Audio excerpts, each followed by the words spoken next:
Es gibt Objektive, die sind gemacht wie für gewisse Kameras. Wie beispielsweise das Voigtländer Nocton 1.5 für die Leica M11P Safari.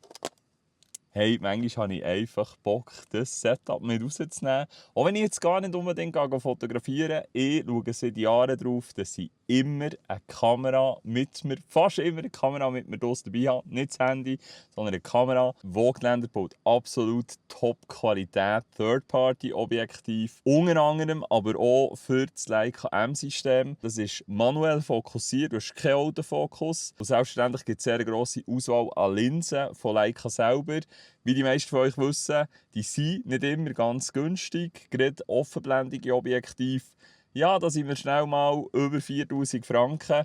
Und ich empfehle jedem, der mit Leica M fotografieren will, probiert ihr irgendwann ein Leica M Objektiv zu suchen zu tun, wenn es geht, auch mehr als eins. Aber wenn du dir natürlich andere Brennweiten auch gerne anschauen willst und einfach noch ein bisschen Zeit brauchst zum Sparen oder so, dann ist Voigtländer wahnsinnig ein cooler Brand, der dir ermöglicht, für doch ein erschwinglicheres Budget andere Brennweiten zu suchen, wie eben beispielsweise das Nocton 1.5 mit 28 mm Brennweite, wo irgendwo im Grossraum 1000 Franken kostet. Das ist sicher immer noch mehr als genug Geld.